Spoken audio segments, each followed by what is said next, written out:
Good morning. It is Monday, something, something September. I'm here live in Las Vegas, here to talk to you about week one, everything that went down.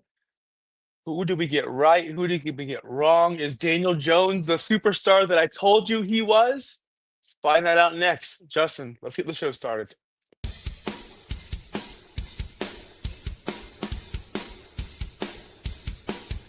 You're watching Cold Brews and Hot Takes, only on Fantasy Now Plus.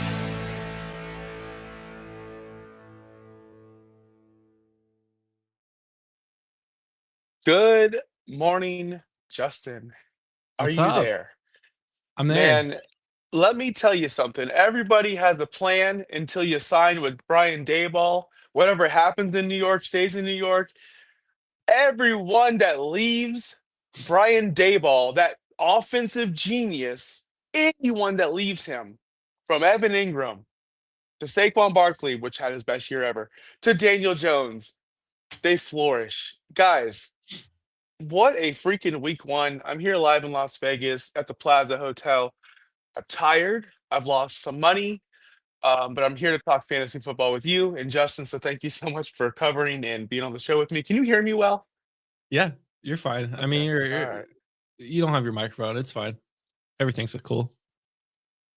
Everything's cool. Everything's cool. So Yeah, how was your week? everything's fine. I mean, it's been good. Zay Flowers, I hate you, but that's about as much as I can get there. I was spot on the Colts game on some underdog bets or underdog plays. So that's good.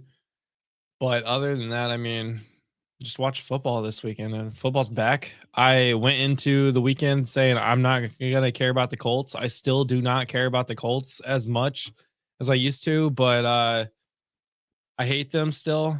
Very cautiously pessimistic about them because I still expect them to be the Colts.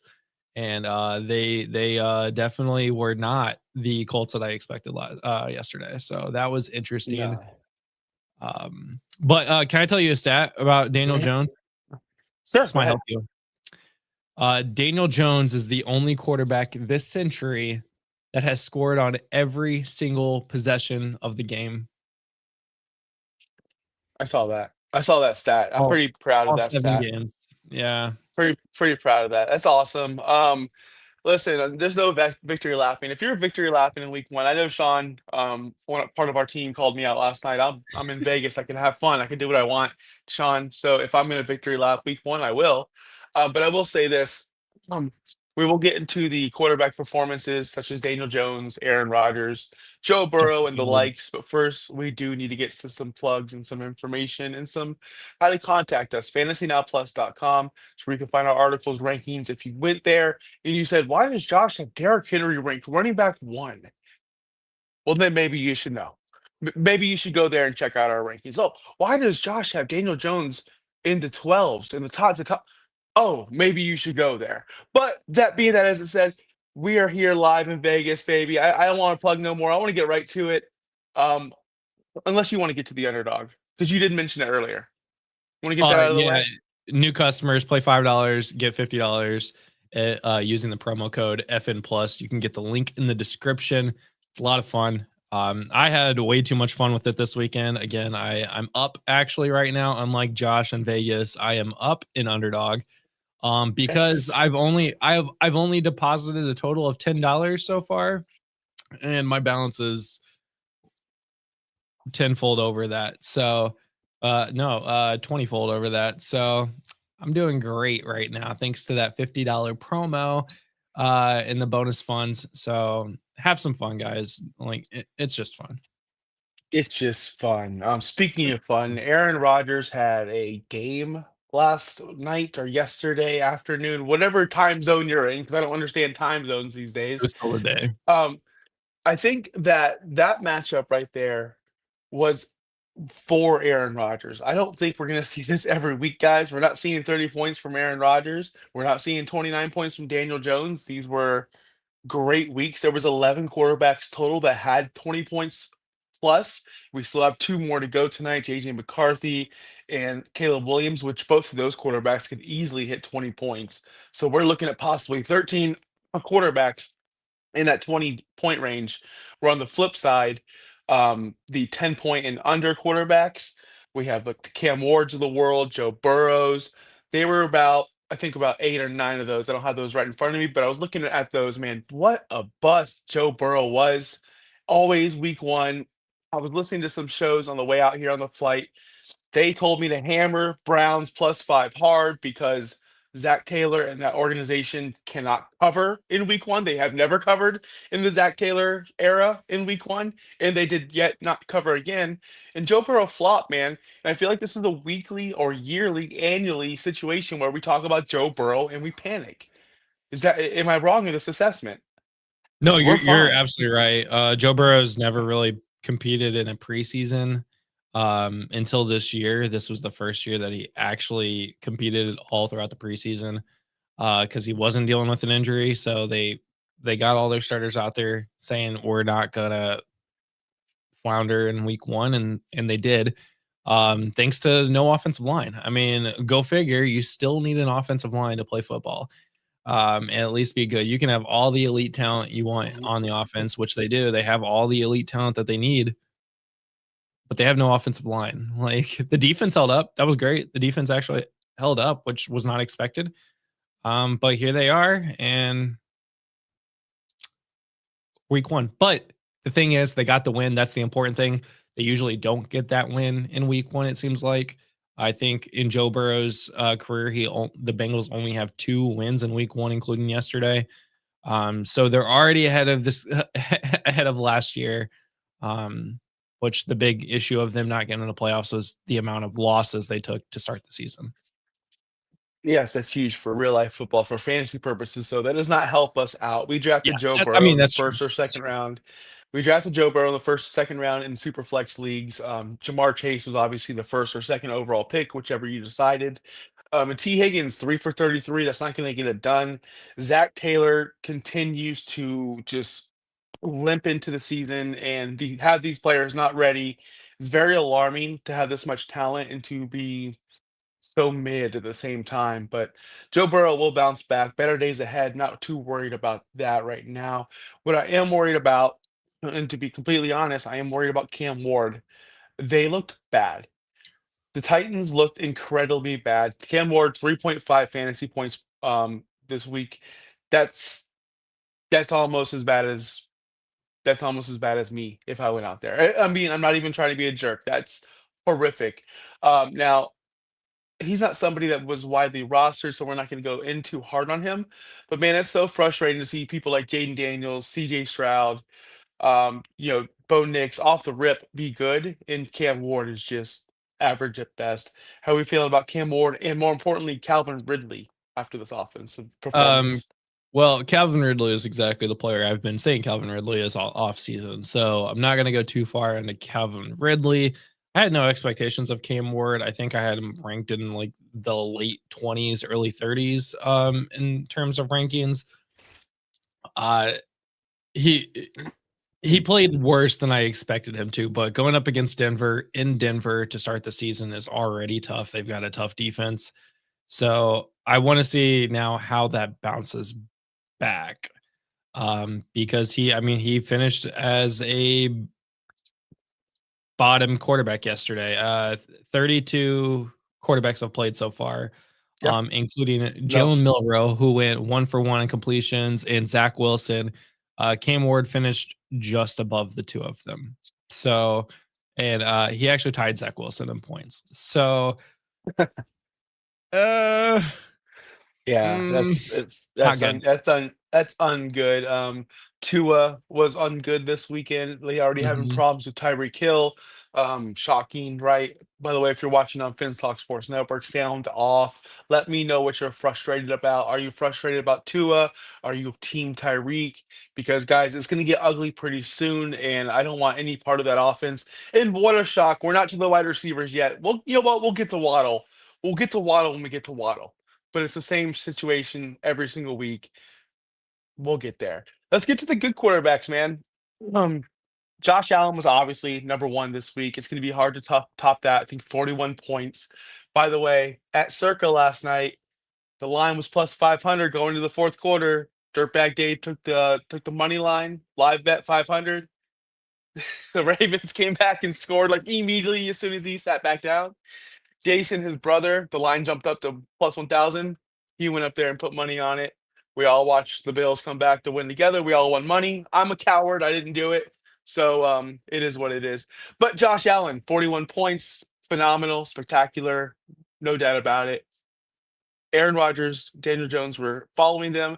What other quarterback performance stood out to you this week? Well, we got to talk about QB2. QB2 being Oh, 29.5 point Justin Fields, yeah. Yep. finishing behind Josh Allen. The big thing about I would say QB2 and QB3 is that QB2, 70.6% rostered in leagues. That's Justin Fields. Daniel Jones is rostered in 7.7% of leagues. So guess who I'm going to be talking about tomorrow on the waivers show? Probably a lot with Charlene. Is Daniel Jones is probably a must pick up heading into week 2. I know. I can't believe I'm saying it. But yeah, Aaron Rodgers, 25.7 points with his 4 touchdown performance. 13.7% rostered. He's going to be a pickup this week, I believe, in on waivers. So here's the thing. I mean, he had 4 touchdowns. Justin Fields only had 1 passing touchdown. The biggest thing that I see from the top 4 quarterbacks is that they're rushing quarterbacks. I mean, they have the rushing upside. They can score rushing touchdowns. Josh Allen, Justin Fields, Daniel Jones each scored 2 rushing touchdowns in the game for either 3 or 4 total touchdowns in their game. Lamar Jackson scored 1 rushing touchdown, had 2 passing touchdowns. Herbert had 3 touchdowns in the game. So all of these kind of elevated them above where Aaron Rodgers finished at QB7. They all had great games. I mean, we had 4 quarterbacks score 2 rushing touchdowns this weekend. Yeah, that is completely wild. And the over, by the way, or the line was point 0.5 at passing touchdowns for Justin Fields, and you'll be surprised. I took the over. I took the over actually, and that's pretty funny to take an over on point 0.5 pass for a quarterback. It's hilarious. He did great with Garrett Wilson. We were all worried about Garrett Wilson. It looks like Garrett Wilson's going to be just fine. I don't know if this is I guess, a shot at the Pittsburgh Steelers defense. Maybe they're not as good as we think they are. But Garrett Wilson with Justin Fields, they're fine. He did this with DJ Moore. We were worried about DJ Moore, or at least I was. Came out to be okay. So Garrett Wilson should get a lot of targets in this offense and from Justin Fields. And man, if Justin Fields can stay like that, like the version like that Monday, that yesterday version, we're in for a ride. And anyone that drafted him, gonna win some championships. Yeah. Justin Fields look good. Yeah. Another quarterback, my last quarterback I do want to touch on before we move on to the running backs, receivers, tight ends, is Jaden Daniels. He didn't have he didn't steal headlines, but he did enough to get the job done. And that Debo Samuel addition, I underrated it beyond belief. I'm like, this Debo guy's done. This is trash. Debo went out there, did really well, proved me wrong. I don't have Debo anywhere. Proved me super wrong, and I'm really excited for Jaden Daniels. I don't see a sophomore slump like people are predicting. I think the Washington Commanders are going to pick up where they left off. And man, let's get to the running backs. JCM was supposed to be the 5th, 6th, 7th, 8th string running back, and this homie's scoring a touchdown and is a top 10 running back this week, I believe. What's going on? What did I watch? What did I witness? Running back 16, he had 82 rushing yards and a touchdown. He had a touchdown early in the game before Will comes in here and starts talking about JCM a bunch. Yeah, I mean, he got going quicker than Eckler did, and that kept him in the game. Eckler ended up only rushing the ball 6 times, and was a little bit involved in the passing game. JCM was not involved in the passing game at all. He had 1 target compared to Eckler's 3 for 3 of receptions and targets. So, yeah, I mean, finished as a RB2 on the week. JCM did Pretty good. Finished as a flex play. So both starters, but yeah, the 8.7 from Eckler is you expected that 14.2 that JCM got you. I didn't. I don't understand why people are on Eckler. I'm sorry. Eckler to me is a roster clogger. He's a droppable candidate. Maybe I'm At this crazy point, yeah. again, but at this, I never understood why people are drafting him or Devontae Adams or whatever. But that being said, running backs were huge this week. Derrick Henry, I had him number one on my rankings. He was or is the number one running back now currently, Mhm. even after that fumbled the game away. That right there was a momentum shifter, of course. Well, if you watched the game last night, Derrick Henry, I'm not worried about. Fumble, whatever. He went right back in and crushed. What I am, I guess, thinking about is Dylan Sampson and the role he's going to have over there in Cleveland. Now, Judkins is signed and he did not play. And Jerome Ford, people are like, oh, this guy, he's a starter. Well, Jerome Ford came out there and sucked balls. Sorry, sponsors and partners. I had to say it. He was awful. Dylan Sampson came out there and took almost everything. Reception machine. If he can keep this role, Dylan Sampson is a legit starter for your fantasy team, even with Judkins in, because how much time did he miss? How much practice did he miss? How much of the playbook does he know? Is Judkins going to come in right away and just take everything? No. Dylan Sampson is going to be, Justin, tomorrow, your number one waiver priority. I think he is your number one. If he's not, I don't know what we're doing here. He's got the He's gonna catches. be, He can score. yeah. Yeah, he can score touchdowns. And guys, if you've been following Fantasy Now Plus throughout the offseason, which I hope you have, we've been telling you this. I've been telling you this. I've been drafting him everywhere, mainly because of NCAA football, because I was the Tennessee Volunteers, but mainly because he's really good at football.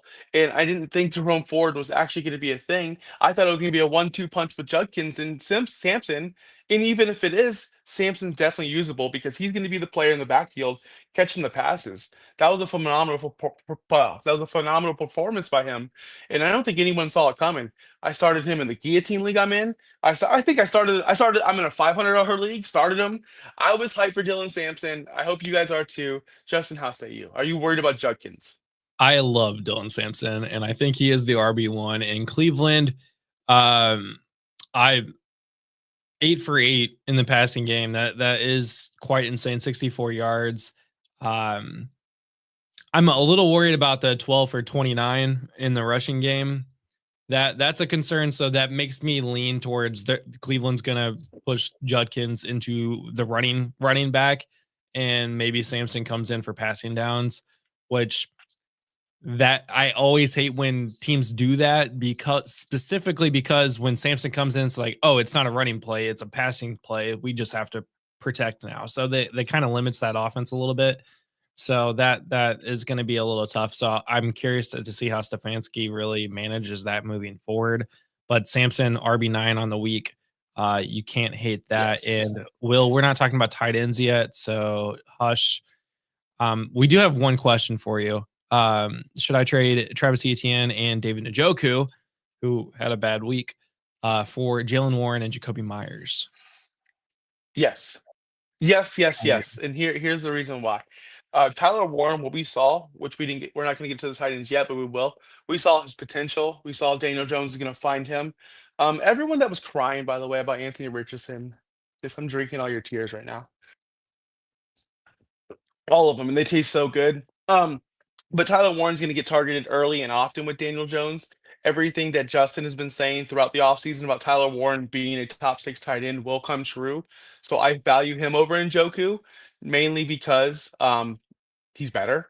And as far as ETN, man, I don't want to give up yet because last year was a bad year for the whole Jacksonville Jaguars organization, top to bottom. Other than Brian Thomas Jr., nobody excelled. But Travis Etienne excelled the year before and the year before that, and now he played really, really well. So is it a situation where Liam Cohen fixed it, figured it out? Now we're gonna have Travis Etienne be a superstar again, or was that just one game and we got to strike now? But Jacoby Myers is Jacoby Myers. Like he's always going to catch the 5 to 6 balls, 60 to 70, 80 receiving yards with the upside of a touchdown. So I'm taking Tyler Warren Myers. That's a long answer, but I'm very long winded this week, so I apologize. Um, I'm running back, assuming run, I'm well, I actually, can't. I didn't even think about it being Tyler Warren. I was thinking of Jalen Warren, not Oh, Tyler Warren, but that makes more sense. If it's Tyler Warren, absolutely 100% trade Warren and Myers, or trade for Warren and Jalen Myers. Warren. Jalen Warren, no, I wouldn't do the deal if it was Jalen Yeah, Warren. yeah. No. So Sorry, that's if I messed that up. no, Running it's backs that let's go to bad running backs. Who who screwed who screwed everybody this week? I'll tell you what, Genty got into a touchdown. That saved his week. If Genty didn't get a touchdown, that was disastrous of a week. I was Um, yeah. James Cook scored a touchdown, so pretty much everyone that scored a touchdown was good. Henderson, his 6 catches saved his day because he wasn't as good on the ground as I expected him to be. I had his touchdown, anytime touchdown on every slip I had yesterday. Ridiculous. But what running backs out there screwed everybody that I may have missed? Well, Tony Pollard's kind of messed us up. Finishes RB30 on the week because of a very ugly game. I don't know if you watched the Titans Broncos game. That game was Yeah. very ugly the Boring. entire game. 18 for 60 and only 1 for 1 in the passing game. That was bad. But 60 rushing yards. So he gets a touchdown. He's already looking at 13 points, which would have put him up into RB 21 range. So uh Kenneth Walker only had 5.4%. He's rostered in 97.8% of leagues. He finishes RB 36, which is not startable. Maybe a slot, but or a flex play, but not really. Only 20 yards rushing. Other than that, I mean, man, something that I think people should maybe look out for, and we called this back in May. At least I called this back in May. Jonathan Taylor kind of took a weird fall at closer to the end of the game in like the fourth quarter, and the Colts seemingly just took him out of the game. He had been doing pretty well. I'm not sure if that was more of, they're up 30-0, let's take him out of the game, or we're a little concerned about the fall with his head. He hasn't shown up on any injury report, so it's something to monitor. But DJ Giddens got in there and actually started playing pretty well. He almost scored a touchdown, which would have put him at 10 points and put him at mid RB20 range. So something that he finishes RB43, but something to watch for in the near future. Right, something to watch. Jonathan Taylor had so many opportunities to score a touchdown yesterday, and yes, he was on my massive anytime touchdown slip. So thanks, Taylor. Thanks, Taylor. That's all I gotta Well, say about you can you. blame Daniel Jones for taking 2 rushing touchdowns from him. Did I start him in our fantasy league, our staff league? I didn't check yet. I don't know. Did you? I know I'm dominating. I'm dominating Brock's gym. Dominating, as I knew I would. Yes. Moving on to receivers. Oh my goodness, Mr. T. Higgins. You're constantly being drafted as a top 24 player. You're constantly just 3 catches, 33 yards, 6.3 fantasy points. How frustrating is it to roster T. Higgins? Well, we already talked about the Bengals offense, but man, that definitely killed some people out there. What receivers did you see? Like Zay Flowers. We won't talk about Zay Flowers, but Zay Flowers had a really, really, really good night. But what receivers really stole the weekend? Other than Quentin Johnson on Yeah. Friday and Hollywood Brown on Friday, the guy that stole the weekend. Oh my God! Just now saw Keon Coleman's stat line, and Dees also said, "What do we think about Keon with his 8 receptions on 11 targets and 112 yards?" I took the under on him too. So F both of you, Zay and Keon, for finishing as wide receiver 1 and 2, because I took the unders on both of you, or the less. Yeah. Anyways, guy who stole the weekend for me, Emeka Egbuka, rookie wide receiver, finishes wide receiver 4 for 6, 67 yards, but 2 tutties, two touchdowns, and finishes the top wide receiver in that game. So who would have saw that coming? Like Emeka Egbuka is a special talent. Even when Chris Godwin does come back in week 5, he will be on the field throughout the entire game. He's not going to be sat. I'm not worried about Chris Godwin coming back and stealing any of his targets because they don't play the same position. They don't play the same role, especially not in this offense. Man, I'm not worried about Big Mike either. It was a weird game. Baker was struggling the whole entire first half and then came off hot. That was a tough, bad beat for my cabana. We all had the Falcons pick them, but it was a pretty bad beat. But it was fun to watch. Emeka Mbuka, a very exciting player, could be rookie of the year, possibly, hopefully. That's where my money is. Hope you guys listen and follow with me, but we'll see, man. It's only week one. Ted McMillan had a good game, respectable game for a rookie. I was paying attention to him. Nothing great. We didn't even. I didn't want to trash Bryce Young this morning because I'll save that for Friday with Pudge because I know me and him park our cars in the same garage. We never thought Bryce Young was going to be a thing. Oh, really bad. Jerry Judy is. I heard Jerry Judy still just dropped the football. Like I heard he dropped another one. Jerry Judy is the king of drops. Unlike Keon Coleman, which I'm sure we should get to that question, where Keon Coleman, people forget he did catch that. I mean, you can't forget. This happened less than 12 hours ago. That touchdown he caught was a massive fluke, but showed great hand-eye coordination and presence, right? Awareness. That's what you want from your receivers. But I'm not touching no receiver from Buffalo because it's the Gabe Davis effect. As in, who's it going to be this week? Is it going to be Khalil Shakir? Is it going to be Keon Coleman? Is it going to be Dalton Kincaid? Is it going to be Josh Allen himself? I don't want to get into the Keon Coleman business just strictly for that reason of they're too streaky, and I'm not really. I need to see more before I invest my fab into someone like that because there's other players out there. We got to understand, and Justin will touch us. Justin and Charlene will touch on this tomorrow. You only have so much fab. And do you really want it on like people are going to blow their money on Quentin Johnson and Keon Coleman, and they're going to be very highly upset. Think about last year with Isaiah Likely week one. Everybody blew $100 off the rip, and Isaiah Likely never returned on that investment. He never did. He still hasn't. So I just warn you people right now watching, just take everything with a grain of salt right now. It's week one. Keon Coleman might not get fluke touchdown again. You know, these things might not just repeat themselves. Dalton Kincaid gets in the end zone. The Buffalo Bills needed to come back too. You guys forget we forget that they had to score 15 points in like 6 minutes to win that game. They were throwing the ball a ton. They got away from James Cook. They got away from their game script. I'm pretty sure the Buffalo Bills don't want to score 41 points a game. I'm pretty sure they don't. So, and I'm pretty sure they don't want Josh Allen throwing the ball 1,000 times a game either. So that's where I land on Keon Coleman at the moment. Is I'm a wait and see approach. He's going to cost too Yeah. much. A couple of names that probably didn't make the headlines that did pretty well. Also, Keenan Allen finished as wide receiver 10. Marvin Harrison Jr. finished as wide receiver 13. Michael Pittman Jr. finished as wide receiver 8. So far, there's still a game tonight. But those are some pretty. Those are some names that you're not thinking about. I mean, Marvin Harrison Jr. you expect to be up there, but he hasn't been since last year. So the fact that he's finally getting back up there is good. CeeDee Lamb, wide receiver 14. He dropped a couple balls, Justin. He dropped about 3 balls that would have at least made him a little bit higher. So I'm not worried about CD at all. Dak scored under 10 points. I mean, I'm not worried about Dak. So that was just a rough game for them with all those drops. But tight end position, let's get to the tight end position. Tyler Warren had a really good week. I don't know how good. I just saw that he was flashing. Don't know his weekly finish.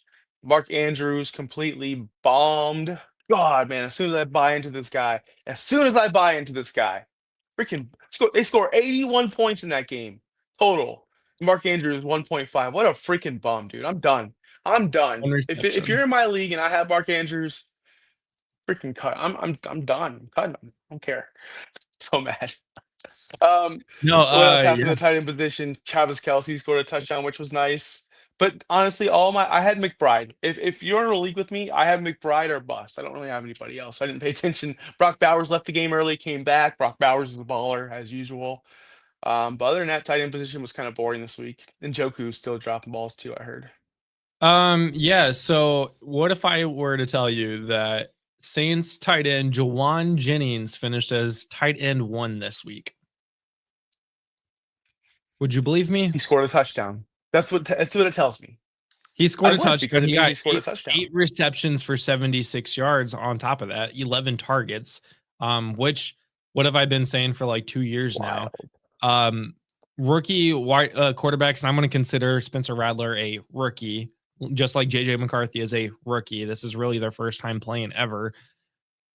Tight ends are the go-to. Like that's the dump. That's their safety net. And here, Juwan Johnson has been fairly a decent tight end. Not like, oh my god, go start him, but he's rostered in 3.7% of the leagues. Um, tight end 1. Brock Bowers, tight end 2. Tyler Warren, tight end 3. And Dalton Kincaid, tight end 4 to start the week. Harold Fannin, Will, if you're still out there listening, tight end 6. Kyle Pitts, 7. Is it Kyle Pitts here? Like, is he back? Maybe I don't not. know if I'm frozen or you're frozen, but I can't hear any audio right now. I keep seeing that you're out.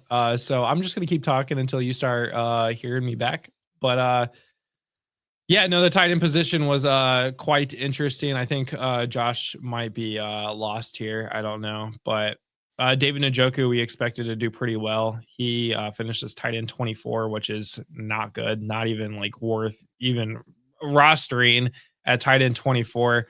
Once Josh, we'll get Josh back in here in a minute. So the tight end position was interesting. The guys that you expect to do well, Evan Ingram, David Njoku, didn't do great. George Kittle got injured, still finished as tight end 11, 4 for 4 with a touchdown. So I do agree with Josh. There's nothing to write home about. Nobody scored 20 points. So that is a thing. And we have Josh back maybe here. You back?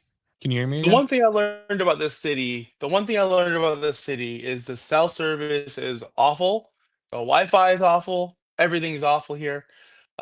Just a list. One, if you're traveling a lot, cell service sucks, Wi-Fi sucks, and homeless people will chase you. And I got chased. I told them you will get hurt if you take one more step. Just want everyone to know that. Okay, so what were we talking about? Oh, we were just talking about some of the players that you expect to do well, like Evan Ingram and David Njoku, how they sucked. And then Oh just yeah, it was a very mediocre finish this week. Nobody scored over 16 points for the tight end position in normal leagues. Now, on the other hand, Scott Fishbowl, if you have them, I have 3 tight ends starting this week, and they all balled except for Mark Andrews. So that's something. yeah. Kittle left the game early, which happens a lot. Um, but Kittle was on pace for a very nice game as well. I really wanted to see Kittle finish that game. I'd be curious to see Brock Purdy and how he finished because I'm starting to think that Brock Purdy is gonna be very mid this year if his players continue to leave the games early or just don't exist because they need some help, man. CMC was there, he looked fine, but man, he was not the CMC of old. We're talking tight ends though. Speaking of tight ends, we have TJ Hawkinson tonight. We have the debut of the rookie tight end over there in Chicago as well as Cole Kmet. He's still alive, people. I don't think he's gonna fall off the face of the planet. Speaking of Monday night, what do you need tonight to win your matchups? I'll tell you what, right now, I need Jordan Mason in one specific league. Jordan Mason, JJ McCarthy, and Odunze to outscore Justin Jefferson by 5. That's what I need to win. I think I'm good. I think I'm gonna win. But Sleeper Should be. says I'm projected to lose. Nope, Sleeper says I'm gonna lose. Sleeper says I'm gonna Uh, lose. Interesting. I need Jordan Mason and JJ McCarthy in several leagues actually, but one specific league I need them to outscore their prediction by 5, and I'll win a week. So it's all over the board. To be honest with you, I got my lineup set and I just kind of said I'm done. Like I'm not gonna keep paying. I'm not gonna worry about how I finish because me stressing about it all weekend is not gonna change the outcome. So I'm just watching football now. So set your lineup at the beginning of the day, hope for no injuries, and check it again Tuesday. This is my motto this Yeah, year. that's what we can do, people. So everyone watching, I know this has been a kind of clunky show. I apologize for that. Next week I'll be back home. Matter of fact, I'm flying home in about what time is it? I gotta leave. My flight leaves here in about a couple hours, so I will be packing up. I'm already gonna leave the door. I'll be back to Tampa. Everything will be back to normal. Justin will be live tomorrow with Charlene at noon Eastern to do the waiver show. We have shows on Wednesday nights, I believe. Oh, that's our showdown. We'll be doing showdowns on Wednesday, correct? Noon? Yeah, we have our fantasy showdown at noon, me versus you. We're no, do we have a score yet? Do we have a score yet? Did I beat you?